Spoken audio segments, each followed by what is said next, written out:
Hi all, this is your study guide annotation video for your close read assignment, Mother to Son. With this video, we'll go over the poem under the Read tab. We will check out the annotations to be made based on our skill focus questions, and then we'll look at tab 2 to see what your writing prompt is and how you're going to be scored. So, when making your annotations, the easiest way to do this is to hit the split screen button. That way, you see the questions on the left hand side, and you can see your annotations and the text on the right hand side.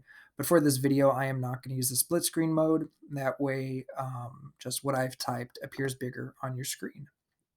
So, with that, let's read the poem one time and then check out the focus questions. Well, son, I'll tell you, life for me ain't been no crystal stair. It's had tacks in it, and splinters, and boards torn up, and places with no carpet on the floor, bare. But all the time, I's a been a climbin' on, and reachin' landin's, and turnin' corners, and sometimes goin' in the dark where there ain't been no light. So, boy, don't you turn back. Don't you set down on the steps, 'cause you find it's kinder hard. Don't you fall now, for I's still goin', honey. I's still climbin', and life for me ain't been no crystal stair.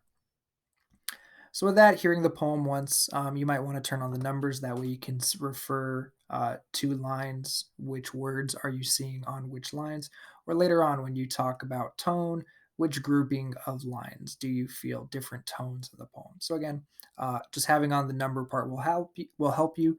For sure, you're going to want to have on the annotation button. That way you can make your annotations. With that, the colors, yellow is going to go to 1, red will go to 2, 3 will be in green, and 4 will be in purple. So, question 1, the mother begins by saying, well, son, I'll tell you, life for me ain't been no crystal stair. Lines 1 and 2. What kind of life might be described as a crystal stair? How is this kind of stair different from the mother stair? Highlight your text evidence and make your annotations to explain your inferences, as well as how the descriptions affect the poem's tone. So, a couple big things. We need to start to begin to establish what is the tone, what is the emotion of this poem, and then we need to unpack this metaphor. What does it mean if life is or is not a crystal staircase? So, with that, let's take back a deep dive into lines 1 and 2. Well, son, I'll tell you, life for me ain't been no crystal stair. Listening to the tone, hearing well, comma, son, comma, I'll tell you, this sounds like it is a personal experience. We know the speaker is a mother based on the title, Mother to Son. Now, the way that first line is written, saying well, and then taking a beat, taking a pause, a second pause at each comma, sounds like the mom is tired or worn out. Well, son, I'll tell you. Conversational tone, and again, a tone of weariness. Now, what is the big lesson? What is mom going to be talking to her son about? Life for me ain't been no crystal stair. Mom makes this metaphor for life, saying, hey, comparing her life to a crystal staircase. So when I think about a staircase, that is something to be climbed up or climbed down. So interesting. In life, you can either go forward or go backwards. Now, the idea of crystal, what connotation, what emotion comes from the word crystal based on the denotation? What definition do you get from crystal? Crystal, I have the idea of crystal as something that is smooth, something that is beautiful, something that is elegant. So, mom saying her life, her staircase is not crystal. Her life has not been beautiful, has not been smooth, has not been elegant. So, again, that long metaphor, comparing something in an unlike or an uncommon matter, life to a staircase. My annotations for this part: life, like a crystal staircase, would be smooth and beautiful. One could also describe it as perfect or elegant. Those are the ideas I get from the word crystal. It would contrast with the mother's life, which has been hard and rough, with little comfort and many dangers and painful moments. I heard mom's staircase sounds like it's made out of wood, and it's got all of these different painful images that we're really going to unpack when we get to question number two. The tone is one of sadness or a sense of deep understanding that life is not always easy. And I really pick up on that from that well, son, that weary, tired speak. Or is it just those weary, tiresome words, and that ain't been no, in contrast to what it could have been, sounds sad. So, with that, let's move on to two. Lines 3 through 7 describe the wooden staircase that is the metaphor or image for the mother's life. What might the tacks, splinters, and boards torn up in the staircase represent? What could the bare places stand for? Finally, what do these details reveal about the poem's speaker? Highlight these details in the poem. Use them as text evidence for the annotations that you make to explain what each of these represents. So notice here, and you can see it in my annotations, I am not highlighting everything from 3 to 7. That's lazy work. Specifically, it tells us pick out these words and what do these words mean? What is the mom trying to show? So let's pick it up. Let's hear lines 3 through 7 again. Her staircase. It's had tacks in it and splinters and boards torn up and places with no carpet on the floor, bare. So, in contrast to this crystal, beautiful, smooth, elegant staircase, mom's has painful moments. Mom has cold moments, moments of nothingness.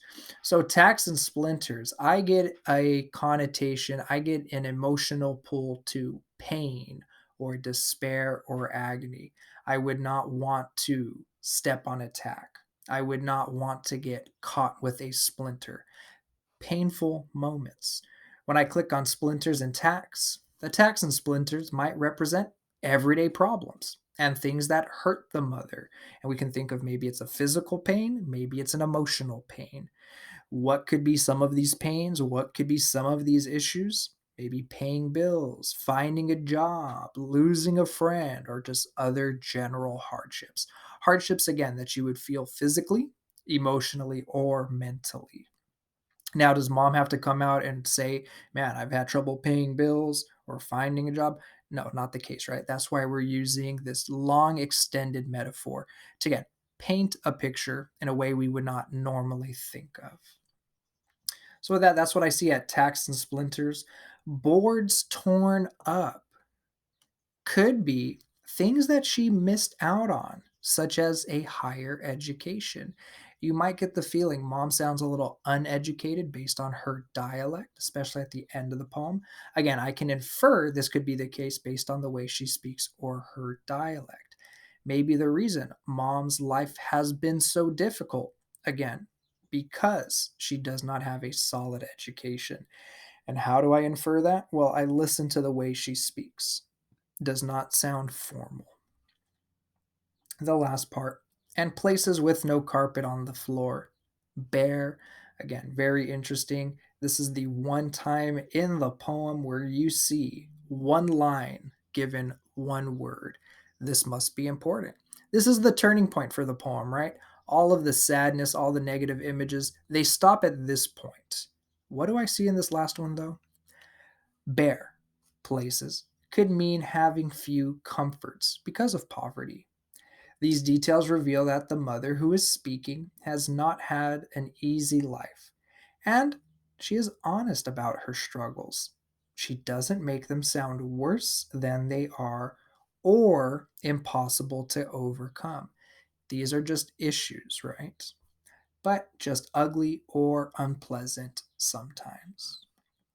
And notice too, stylistically, this is where all that hardship ends, those red stoplights, and check it out. Now we're moving on to the green, the happy moments. And maybe that's a hint towards the tone. Let's check it out. 3. Why is the mother so proud of a climbing on, reaching landings, turning corners? So again, focused on words, really phrases in this part. In question 2, we were focused on words with negative connotations, negative emotions. Here we're moving on to the positive connotations, positive emotions. What might this figurative language refer to? Highlight these details in the poem, use them as text evidence for the annotations that you make to explain what each of these phrases might represent. So, a climbing all the way through turning corners, and I took it a little bit further because I kept going with the dialogue. A climbing, reaching, turning, going. So, let's hear lines 8 through 13, the positive tone. But all the time, I's a been a climbing on, and reaching landings, and turning corners, and sometimes going in the dark where there ain't been no light. So even though mom has had pain in her life, she doesn't stop. Notice all these present tense verbs. She's climbing, she's reaching, she's turning, she's going. She has not stopped, she has not given up. The mother is proud of working hard, climbing, of achieving accomplishments in spite of the problems that could have defeated her, reaching landings, and of solving problems or changing directions, turning corners, or simply enduring the everyday difficulties of her life. There is a tone of determination in this section. So, again, moving from pain into determination. Just because life is hard doesn't mean we're giving up. And again, how am I picking up on this tone?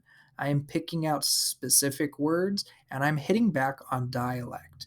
Climbing, reaching, turning, and going all have that ing that gets cut off because of the dialect, all words in present tense that show continuation, movement. With that, let's look at our last one. Question number 4. What actions in life might the mother be referring to when she tells her son? So here's the commands: don't you turn back, don't you sit down on the steps, because you find it's kind of hard, don't you fall now. What might have caused the mother to give this advice to her son? Highlight the advice she gives, then make annotations to explain your inferences about the son's life. So, taking it a little bit further, we got to ask ourselves, why might she be saying this? What might be going on in the son's life?